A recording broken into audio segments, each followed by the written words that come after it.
श्री शिवाय नमस्तुभ्यम दोस्तों, मेरे चैनल ओम रूही व्लॉग में मैं रूही मिश्रा अपने चैनल में आप सभी का स्वागत करती हूँ।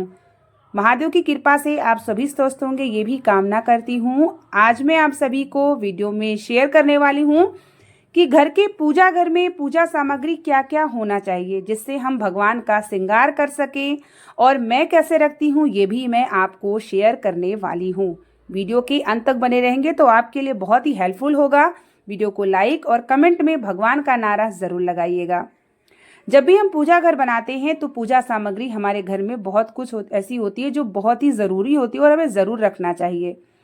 जैसे कि मैं रखती हूँ, यहाँ पर मैं जनेऊ जरूर रखती हूँ, क्योंकि शनिवार के दिन साथ ही मंगलवार के दिन जब हम हनुमान जी की पूजा करते हैं तो हमें जनेऊ जरूर रखना चाहिए। आप अगर हफ्ते में एक दिन भी जनेऊ चढ़ाते हैं तो भी अच्छा होता है। तो जनेऊ को कम से कम एक महीने की पूजा सामग्री में आप 5 से 10 जनेऊ को जरूर रखें। साथ ही हमें मौली ज़रूर रखना चाहिए। मौली जैसे हम पार्थिव शिवलिंग का निर्माण करते हैं, या हम हनुमान जी की पूजा करते हैं, या हम माता जी की पूजा करते हैं, या हम पीपल के वृक्ष में पूजा करते हैं तो मौली को लपेटते हैं। तो हमारे पूजा सामग्री में मौली जरूर होना चाहिए। और प्रतिदिन पूजा की सामग्री में हमारे इत्र, पीला चंदन, लाल रोली, अक्षत, ये तो बिल्कुल होना चाहिए। जैसे कि हम भगवान शिव का लड्डू गोपाल का श्रृंगार करते हैं तो हम इत्र सेवा देते हैं, पीला चंदन लगाते हैं, लाल रोली लगाते हैं। साथ ही मैं क्या क्या रख रही हूँ ये भी मैं सब वीडियो में आपको शेयर करने वाली हूँ। और हमें सिंदूर रखना चाहिए हनुमान जी गणेश जी को लगाने के लिए, माता जी को लगाने के लिए। सिर्फ रविवार के दिन हमें सिंदूर नहीं लगाना चाहिए, और साथ ही हमें कोशिश करना चाहिए बृहस्पतिवार के दिन। लंबी बाती गोल बाती दोनों हमें रखना चाहिए, क्योंकि गोल बाती हम देवता की पूजा में जलाते हैं और लंबी बाती हम लक्ष्मी देवी की पूजा में और साथ ही शिव मंदिर में भी हम जलाते हैं, अपने मुख्य द्वार पे भी हम जलाते हैं। यहाँ पर मैं लाल रोली आपको दिखा रही हूँ कि मैं क्या क्या रखी हूँ। और हमें भस्म जरूर रखना चाहिए भगवान शिव को शाम को समर्पित करने के लिए। काली तिल रखनी चाहिए, ताकि आप शनिवार के दिन पीपल के वृक्ष में दीपक जलाते हैं तो काली तिल डाल के जलाइए। हल्दी मैंने आपको दिखाया, बृहस्पतिवार के दिन हल्दी 1 चुटकी और तुलसी माता में समर्पित करना चाहिए। ये शहद है, शहद रखने से पंचामृत आप तैयार कर सकते हैं। साथ ही शुक्रवार के दिन आपको जो है माता लक्ष्मी को शहद का भोग लगा सकते हैं। इस तरीके से मैं बेलपत्र को भी रखती हूँ। और उसके बाद हल्दी की गांठ हो गई, सिंदूर का पैकेट हो गया, ये सब चीज़ें रखती हूँ, क्योंकि हल्दी की गांठ वगैरह अक्सर पूजा में ज़रूरत पड़ जाती है। और हमारी पूजा सामग्री में अगर सब कुछ होता है तो हमें भटकना नहीं पड़ता है कि अरे मेरे पास तो ये है ही नहीं। तो जैसे शनिवार बृहस्पतिवार के दिन हम पीपल के वृक्ष की पूजा और जो है आप केले के वृक्ष की पूजा करते हैं तो ये सब रखना ज़रूरी है। तो ये है भस्म, जो कि शिव जी को शाम को समर्पित होता है। और यहाँ पर मैं कमलगट्टा भी रखी हूँ, क्योंकि शुक्रवार के दिन आप कमलगट्टा और सोमवार के दिन भगवान शिव को कमलगट्टा एक समर्पित कर सकते हैं।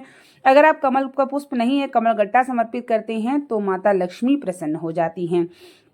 तो इस तरीके से मैंने पूजा सामग्री मंगाई है और वही मैं सब स्टोर करके रख रही हूँ। तो मैंने सोचा अपने यूट्यूब फैमिली को शेयर करूँ, ताकि वो लोग भी जो पूजा पाठ करते हैं तो उनके पूजा पाठ की सामग्री में क्या क्या होना चाहिए।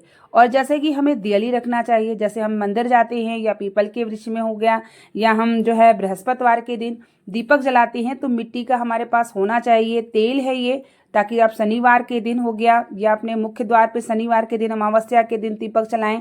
और भोग के लिए हमें जैसे किशमिश हो गया, काजू हो गया, बादाम हो गया, मिश्री हो गई, इलायची दाना हो गया, ये सब भोग हमें अलग अलग रखना चाहिए। चने का दाल भी मैं रखती हूँ एक डिब्बे में, और आटे की भी डिब्बे में भी रखती हूँ, ताकि शनिवार के दिन आटे का चूरमा जो है मैं पीपल के वृक्ष में समर्पित करके आऊँ। चना बृहस्पतिवार के दिन, तो हर अलग अलग बॉक्स में रखती हूँ, जिससे हमें आसानी होती है पूजा करने में भी। और जैसे हमें मंदिर लेके जाना है तो भी हम अपना डब्बा उठाए और अपने मंदिर झोले में रख के चले गए। यहाँ पर मैं कपूर रखती हूँ। तो हमारी पूजा सामग्री में हर एक चीज़ होना ज़रूरी होता है। और जब भी आप मंदिर जाते हैं तो अपनी ही माचिस लेके जाया करिए। किसी की माचिस लेते हैं तो उसका भी उसको पुण्य मिल जाता है। और धूपबत्ती आपके मंदिर में होना चाहिए। ये सब सामग्री आपके जब घर मंदिर में होता है तो आप भगवान की श्रृंगार जो है ना आपको करने में आसानी होती है। और मैं हर एक महीने की एक लिस्ट तैयार करती हूँ और सब चीज़ों को रखती हूँ। मैं लिक्विड वाला सिंदूर भी रखी हूँ, जिससे हनुमान जी की चरणों में लगा देती हूँ। अब लड्डू गोपाल के वस्त्र की बात करते हैं तो यहाँ पर लड्डू गोपाल के वस्त्र हो गए, दुर्गा माता के लहंगे हो गए, उनके जो माला वगैरह है, मुकुट वगैरह है, कुछ इस तरीके से बास्केट में रखती हूँ ताकि जब उनको स्नान कराऊँ तो मुझे सब कुछ मिल जाए उनका। और मैं प्रतिदिन, या जैसे वो हो गया आपका एकादशी हो गई, पूर्णिमा हो गई, बृहस्पतिवार के दिन हो गई, तो मैं इन्हीं में से निकाल के उन्हें नए वस्त्र भी जो बहुत ज़्यादा तड़क भड़क होते हैं वही पहनाती हूँ कुछ ऐसे दिन, और प्रतिदिन सादा कपड़े उन्हें पहनाती हूँ। ये लाल कपड़ा है, जैसे प्रदोष की पूजा, हनुमान जी की पूजा, चौकी तैयार करती हूँ तो लाल कपड़े को रखती हूँ। इस तरीके से रैक पे जो पूजा वाली ये हवन सामग्री मैं रखी हूँ, और हर एक बॉक्स को अलग अलग बना के हम रखते हैं तो हमें आसानी होता है। ये है आटे, जो कि मैं थोड़ा चीनी या गुड़ मिला के डाल देती हूँ पीपल के वृक्ष में, जैसा कि हमारे घर से पितृदोष समाप्त हो जाता है, क्योंकि काली चींटियों को खा लेती हैं, अन्नदान भी हो जाता है। बगल की पूजा में इस तरीके से रैक बना करके मैं रखी हूँ, और हर एक चीज़ को छोटी छोटी डिब्बिया बॉक्स बना के रखी हूँ, जिससे सब कुछ बॉक्स में हो, कहीं इधर उधर गिरे ना। पीला चंदन, लाल रोली, सिंदूर, ये सब की डिब्बी भी छोटी छोटी है, और जब थोड़ा सा भी ख़त्म होने वाला होता है तभी मैं सब कुछ मंगा लेती हूँ, ताकि जो है पूरी तरीके से ख़त्म होगा तो हमारी पूजा में एक भी दिन नहीं रहेगा तो हमारे लिए श्रेष्ठ नहीं है। ये मैं भगवान को स्नान करने के बाद टॉवेल रखी हूँ उनको पोंछने के लिए। ये सब चीज़ें हमारी प्रतिदिन पूजा में होने वाली इस्तेमाल चीज़ें हैं, जिसको मैं भगवान का स्नान करने के बाद, तौलिया उनका अलग से होता है जिससे उनको भाव प्राप्त हो, और धूप बत्ती वगैरह ये सब चीज़ें मैं इस रैक में रखती हूँ। मंदिर मेरी सामने है और बगल में ये रैक है जहाँ पर मैं सभी पूजा सामग्री रखती हूँ, और उसके बाद पुस्तक भी मैं नीचे वाली आगे रैक में रखती हूँ।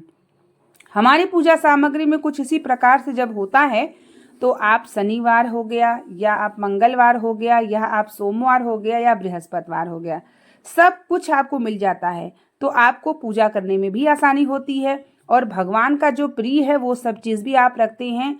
तो बीच में कोई त्यौहार भी पड़ गया, जैसे कि आप भगवान शिव को सोमवार के दिन जनेऊ चढ़ा दिए, कमल गट्टा चढ़ा दिए, लौंग रखिए, कपूर आरती करते समय लौंग डाल दीजिए, ये सभी सामग्री हमारे पूजा घर में होना बहुत ही ज़रूरी होता है।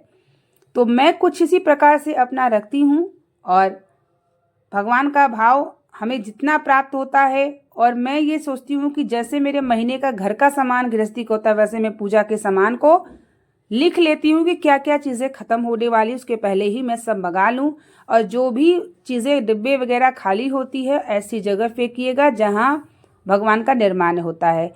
ये देखिए, सरसों का तेल डिब्बी भी अलग रखती हूँ, तेल का डिब्बा अलग, घी का डिब्बा अलग होता है, क्योंकि शनिवार के दिन तेल के दीपक का जलता है तो इसलिए तेल का और काली तिल डाल करके उसको रखती हूँ। इस तरीके से मेरा सारा पूजा का सामान सब डिब्बे में रखा चुका है। सब भोग वाले बॉक्स भी अलग अलग है। बेलोपत्र को भी तोड़ के बॉक्स में फ्रिज में रख देती हूँ ताकि मेरी बेलोपत्र की पत्तियाँ टूटे ना और उसमें फ्रेश बनी रहे। बर्तन को भी मैं एक किनारे रखती हूँ पूरा धुल करके। ये जैसे छोटा सा डलिया है, इसी पर मैं ताजे फूल जो तोड़ के लाती हूँ उसी पर रखती हूँ। माला, पुस्तक, सब कुछ चीज़ें मैं यहाँ पे, ये झोला मेरी मंदिर जाने की इस्तेमाल होती है। और ये जो नीचे आप पीढ़ा देख रहे होंगे, चौकी देख रहे होंगे सिल्वर कलर का, ये हमारी जो है चौकी तैयार करने में इस्तेमाल में काम होता है। यहाँ लड्डू गोपाल के बिस्तर हैं, पुस्तक हैं, ये सब चीज़ें मैं नीचे पूजा के रैक में रखती हूँ।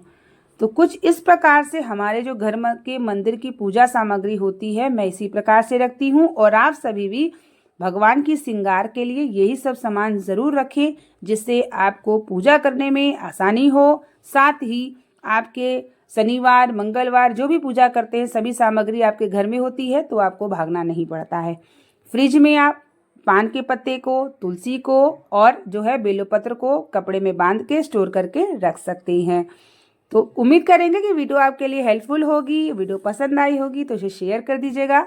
बने रहिए मेरे चैनल पे, बहुत सारी जानकारी मैं आपको शेयर करती हूँ, आप तक प्राप्त हो और आप भी भगवान की भक्ति करके ना अपने जीवन को सार्थक करिए। मिलते हैं नेक्स्ट वीडियो के साथ, तब तक के लिए श्री शिवाय नमस्तुभ्यम। हर हर महादेव।